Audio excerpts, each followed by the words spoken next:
오바마 대통령의 총기 규제 행정명령에 반발하는 목소리가 커지고 있습니다.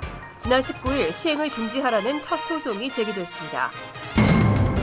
동해병기 통과를 위한 백악관 청원 운동이 진행되고 있지만 참여율이 크게 저조한 것으로 조사됐습니다. 지난 2014년 뉴욕을 찾은 한국인 관광객이 사상 처음으로 30만 명을 돌파했습니다. 뉴욕주의 건강보험료 부담이 미 전역에서 가장 높은 것으로 조사됐습니다. 비전제로 정책의 실행 2년째, 지난해 뉴욕시 교통사고 사망자가 100여 년 만에 최저 수준을 기록했습니다. 이상은 이 시각 주요 뉴스입니다. 여러분 안녕하십니까? KBN 뉴스입니다. 오바마 대통령의 총기 규제 행정명령에 반발하는 목소리가 커지고 있습니다. 지난 19일에는 시행을 중지하라는 첫 소송이 제기됐습니다. 앞으로도 비슷한 소송이 잇따를 것으로 전망되고 있습니다. 의회 전문 매체 더 힐은 보수단체 프리덤 워치가 오바마 대통령의 총기 규제 행정명령 시행 중지를 요구하는 소송을 19일 연방법원 플로리다주 남부지법에 제기했다고 보도했습니다.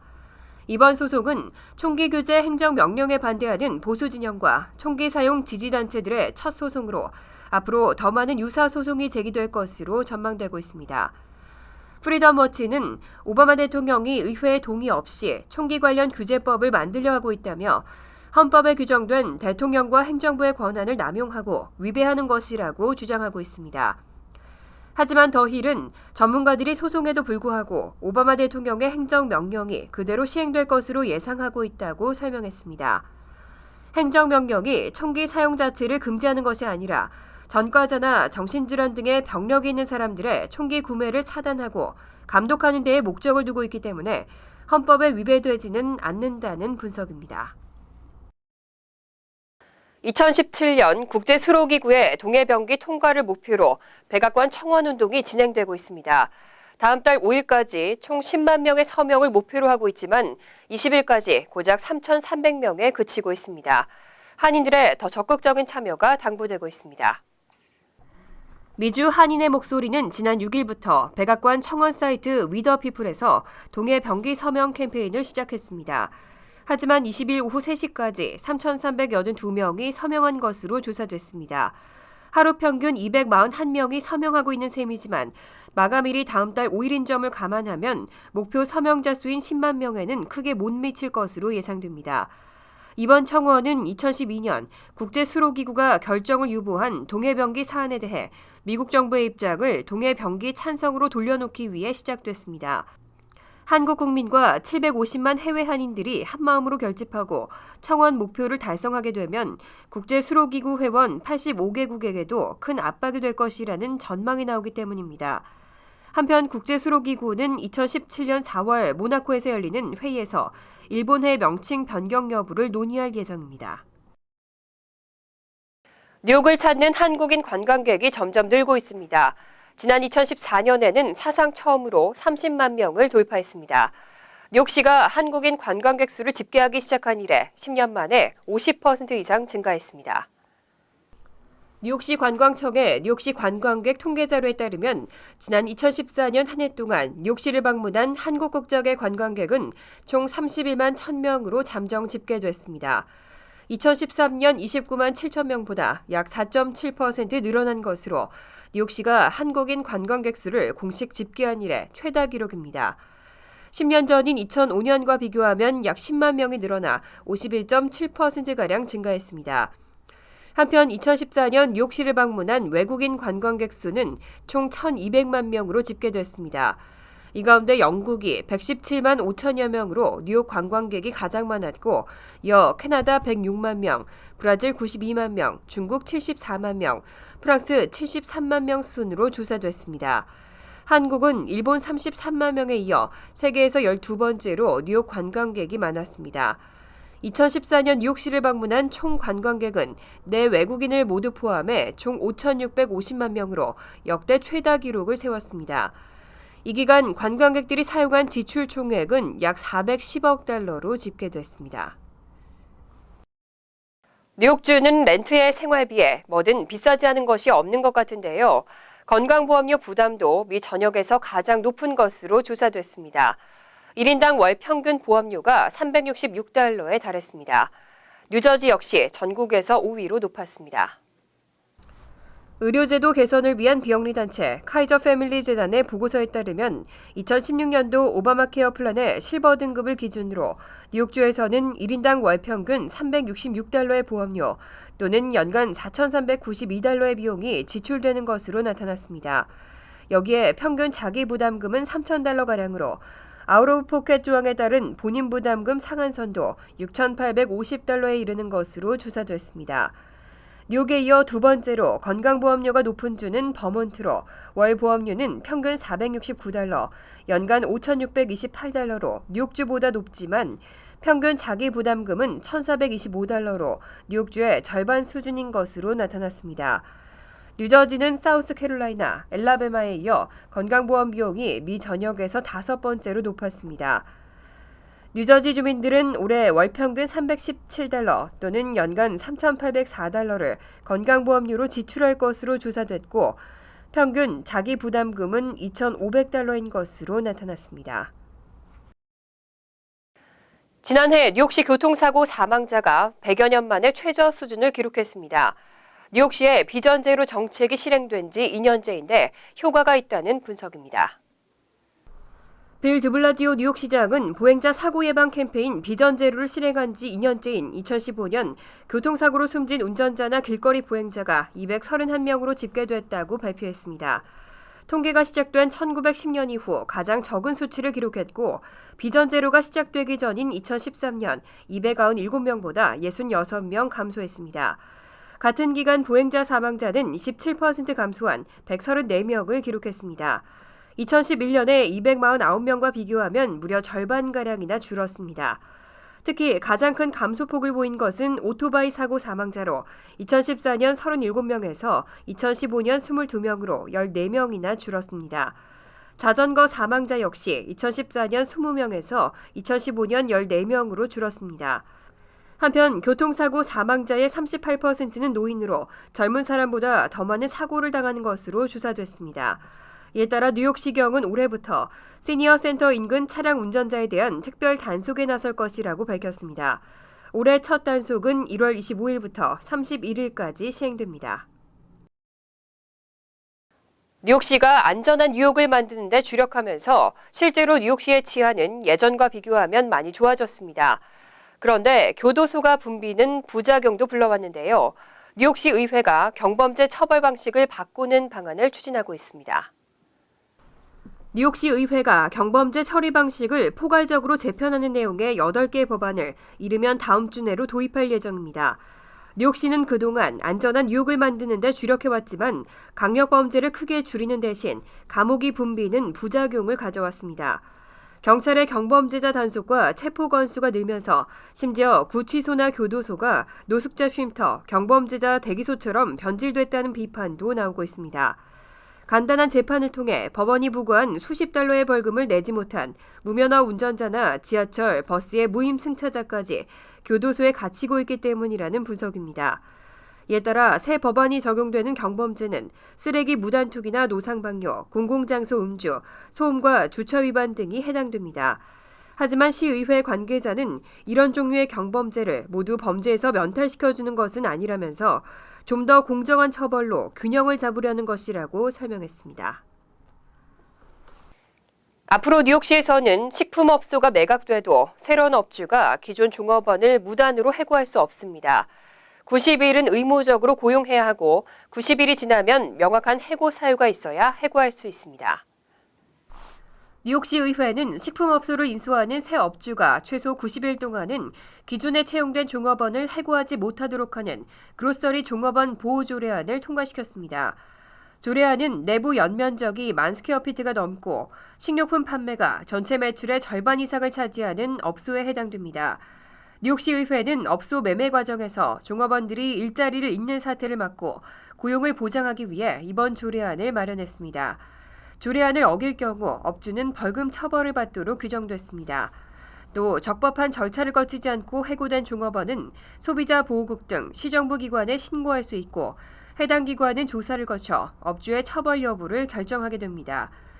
조례안에 따르면 새로운 업주는 기존 업주에 의해 채용된 종업원들을 90일이 지나면 해고할 수 있지만 해고 전에 근무 태도나 업무 실적 등을 서면으로 평가하고 명확한 해고 사유를 기록하도록 요구하고 있습니다.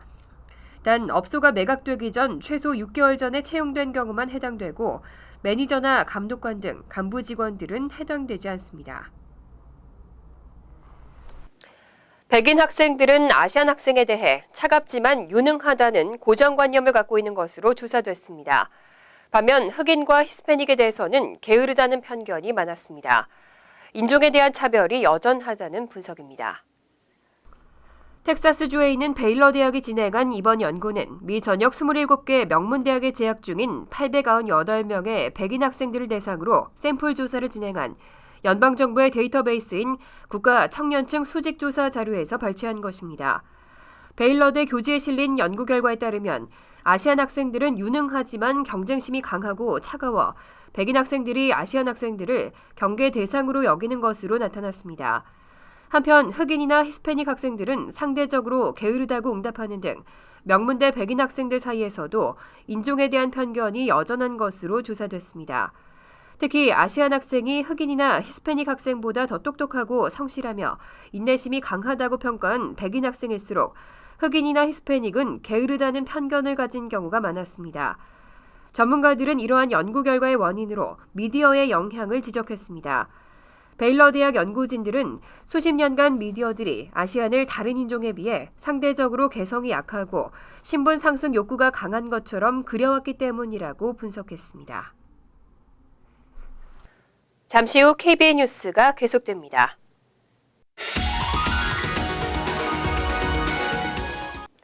이어서 LA 지역 한인사회 소식입니다. LA에서 서부 지역 최초의 김 생산 공장이 가동됩니다. 한국산 김이 간식으로 각광받고 있는 만큼 현지 생산의 이점을 극대화시킬 수 있을지 주목되고 있습니다.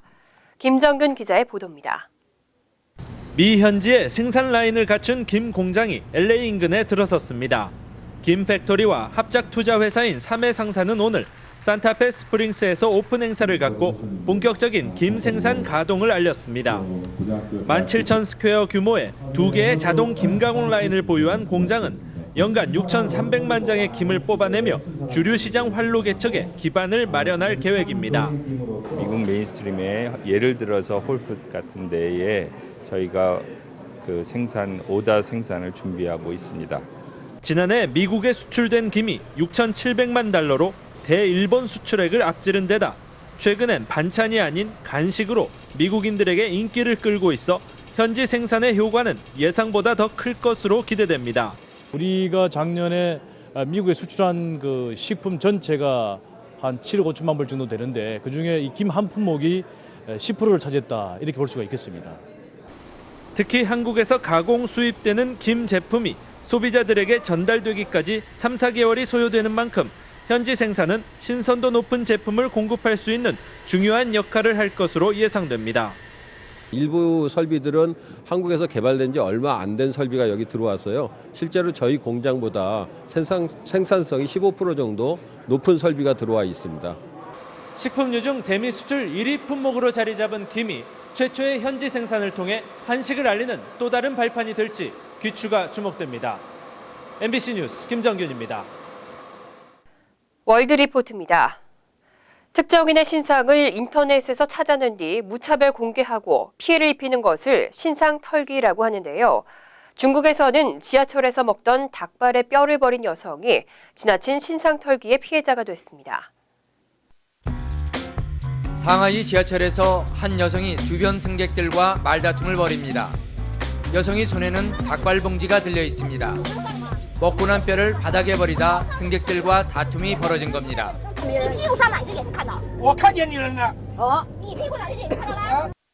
옆에 있던 한 남성이 휴대폰으로 동영상을 찍은 뒤 쓰레기를 주우면 삭제하겠다고 했지만 이 여성은 동의하지 않았습니다.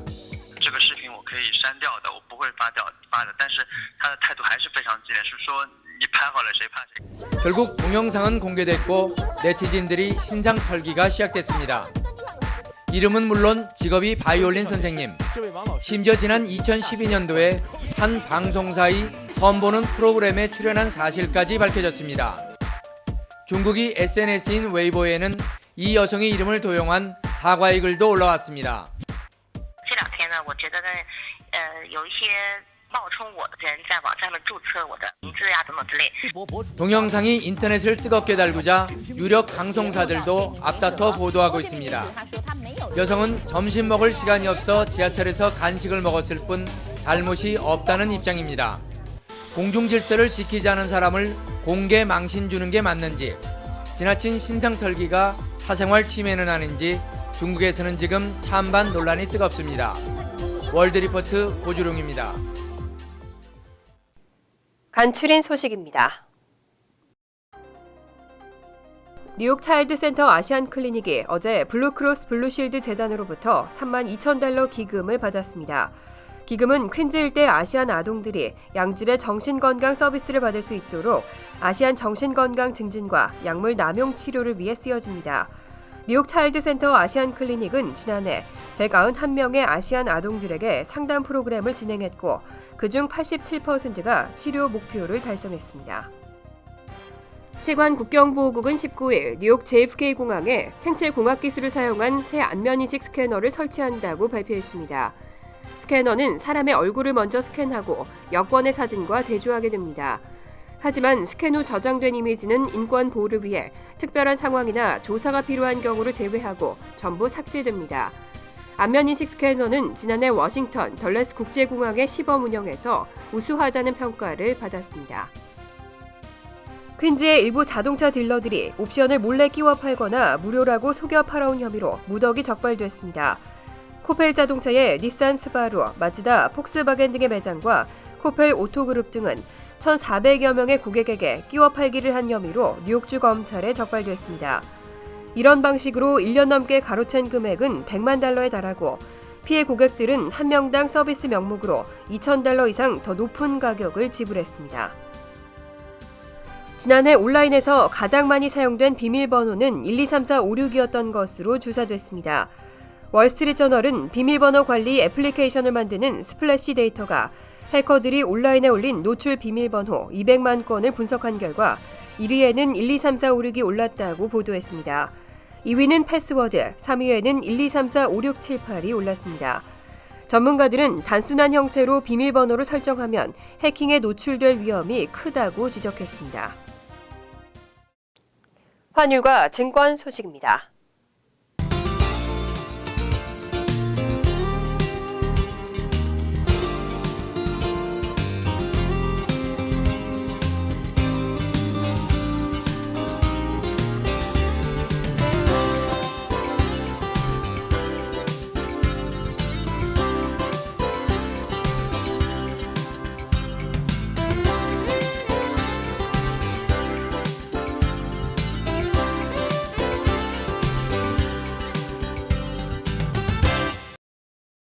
이어서 날씨입니다. 금요일은 흐린 가운데 밤늦게는 약간의 눈이 오겠습니다. 낮 최고 기온은 34도, 섭씨 1도, 밤 최저 기온은 25도, 섭씨 영하 4도로 예상됩니다. 토요일은 2에서 4인치의 눈이 오겠고 밤에도 강한 바람과 함께 폭설이 내리겠습니다. 일요일은 오전 한때 눈이 조금 내리다 그치겠습니다. 이상으로 KBN 뉴스를 마칩니다. KBN과 함께 즐거운 저녁 되시기 바랍니다.